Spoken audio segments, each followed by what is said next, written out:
Hello, my name is John Denson. I'm with Shalom Ministry. We're perhaps the only evangelical effort led by African Americans to the Jewish people. I want to talk to you briefly about little-known history between blacks and Jews. Did you know that Moses married a black woman? And perhaps Joseph married an Egyptian princess who was a descendant of Ham, would make her black as well.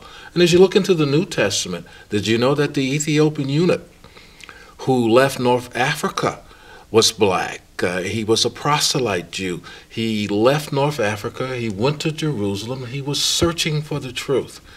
And as a eunuch, he was castrated. And there was a Jewish law that said that he couldn't even go into the temple. He had to sit at the gate.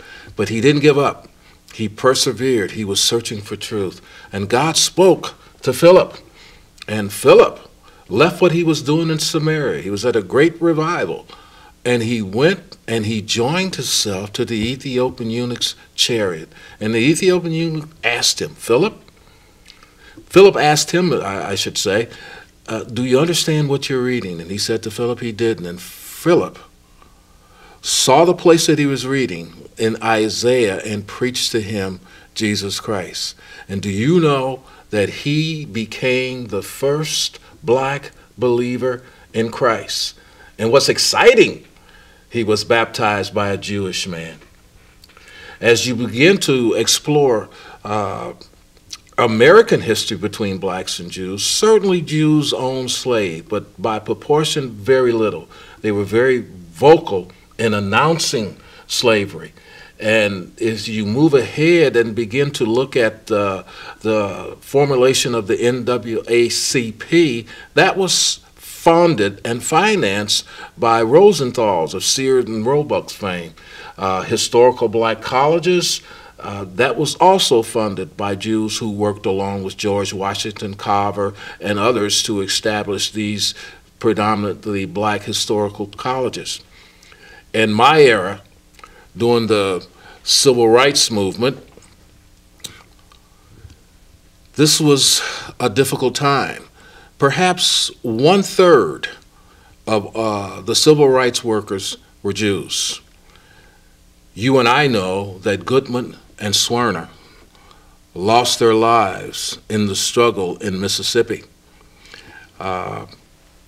Picture Goodman's wife going to Mississippi along with Cheney's mother, who was the black civil rights worker who was murdered. And as they lifted those cars out of the mire and clay, and they saw those bodies, these two women embraced, and their tears entwined. I call that a fellowship of suffering. And by the way, did you know that during World War II, during the Holocaust, there were some 30,000 blacks who lived in Germany? They had been there since World War I. They fought along with the French, and they decided to stay in Germany, and they partook of then citizenship.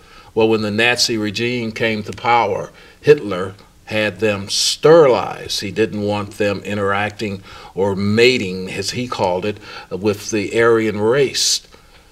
Many of them were put in concentration camps. They manned the crematoriums.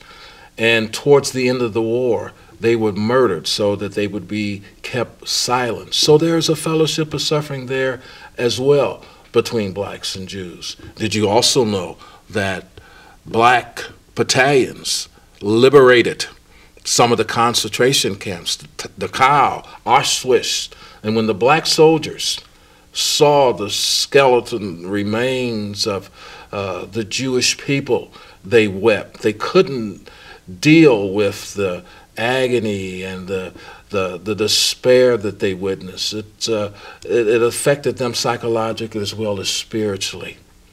So there has been a marriage. And like in any marriage, you have your ups and downs. Currently, we have black leaders who have the mic who are cursing Israel. They don't remember how Israel has supported us and undergirded us. And we need to be aware, those of you who believe in the God of Abraham, Isaac, and Jacob need to understand that we have a mandate, indeed a spiritual obligation, to go to the Jewish people and present to them their Messiah. Those of us who believe in the God of Abraham, Isaac, and Jacob, we need to preach Christ and him crucified to Jewish people. Today, the Jewish people are coming to us on a chariot, and they're reading Isaiah 53, and they're asking the same question that the Ethiopian eunuch asked some 2,000 years ago. Is this talking about our Messiah or somebody else? And I strongly and passionately urge you, as an African American or as a Gentile who believes in Jesus, to undergird and get on that chariot and present to the Jewish people their Messiah. I want to thank you for your patience and listening to me. And I want to close with a story. I'm from Michigan, from Detroit. And many of you remember in the early 40s, Jackie Robinson integrated our national pastime, baseball. And one of the things that he had to endure was bigotry and racism and being called names. During his first years in the pros, playing with the Brooklyn Dodgers, he was about to give up. He had thrown in the towel. And incidentally, another ball player came and encouraged him. That ball player's name was Hank Greenberg. He played for the Detroit Tigers.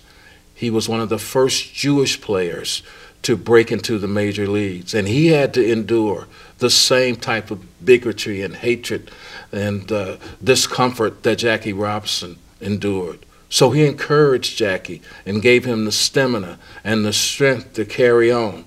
So we indeed have a debt to Jewish people, a spiritual obligation, and lets us repay it by taking to them the gospel.